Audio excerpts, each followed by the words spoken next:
Welcome back to V4 motivational channel.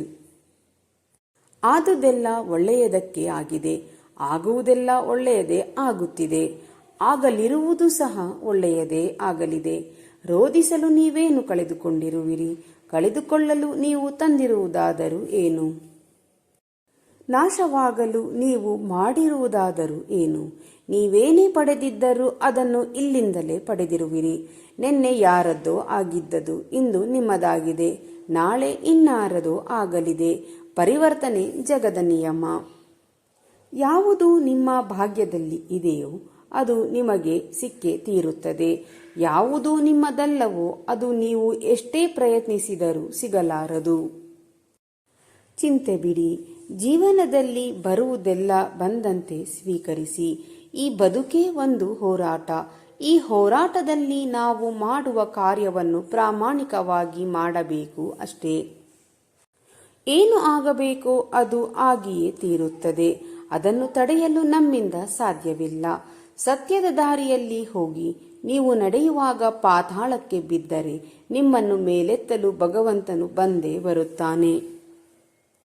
ನೆನಪಿಡಿ, ಸ್ವರ್ಗದಲ್ಲಿ ಎಲ್ಲವೂ ಇದೆ, ಆದರೆ ಸಾವಿಲ್ಲ. ಭಗವದ್ಗೀತೆಯಲ್ಲಿ ಎಲ್ಲವೂ ಇದೆ, ಆದರೆ ಸುಳ್ಳಿಲ್ಲ. ಜಗತ್ತಿನಲ್ಲಿ ಎಲ್ಲವೂ ಇದೆ, ನೆಮ್ಮದಿ ಇಲ್ಲ. ಇವತ್ತಿನ ಎಲ್ಲ ಮಾನವರಲ್ಲಿ ಎಲ್ಲವೂ ಇದೆ, ಆದರೆ ಶಾಂತಿ ಇಲ್ಲ.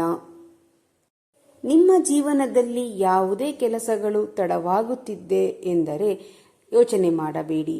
ಭಗವಂತ ತಡ ಮಾಡಿದರೂ ನ್ಯಾಯವಾಗಿ ಮಾಡುತ್ತಾನೆ, ಆದರೆ ಅನ್ಯಾಯ ಮಾಡುವುದಿಲ್ಲ.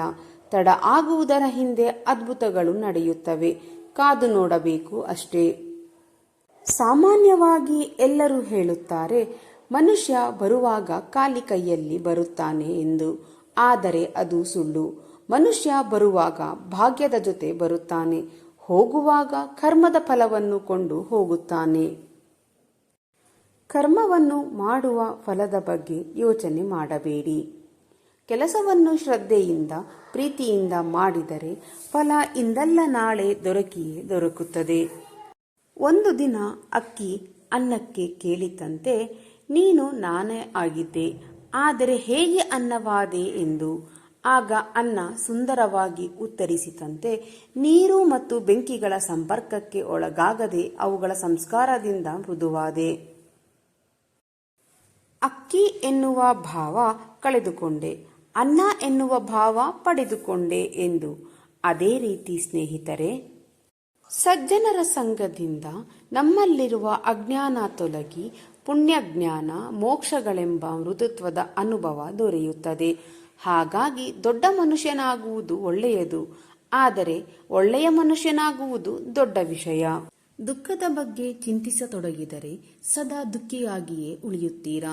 ಸದಾ ಸುಖ ಸಂತೋಷಗಳನ್ನು ಯೋಚಿಸುತ್ತಿದ್ದರೆ ಮುಂದೆ ಸುಖಿಯಾಗಿ ಇರುತ್ತೀರಾ. ಏಕೆಂದರೆ ಮನಸ್ಸು ಯಾವಾಗಲೂ ಯಾವುದರ ಬಗ್ಗೆ ಯೋಚನೆ ಮಾಡುತ್ತಿರುತ್ತದೆಯೋ ಅದೇ ಸಕ್ರಿಯವಾಗುವುದು. ಒಂದು ವೇಳೆ ಸ್ನೇಹಿತರೆ, ಪರಮಾತ್ಮನಲ್ಲಿ ಏನನ್ನಾದರೂ ಬೇಡುವುದಾದರೆ ಪರಮಾತ್ಮನನ್ನೇ ಬೇಡಿಕೊಳ್ಳಿ. ಪರಮಾತ್ಮ ನಿಮ್ಮವನಾದರೆ ಸರ್ವಸ್ವವೇ ನಿಮ್ಮದು.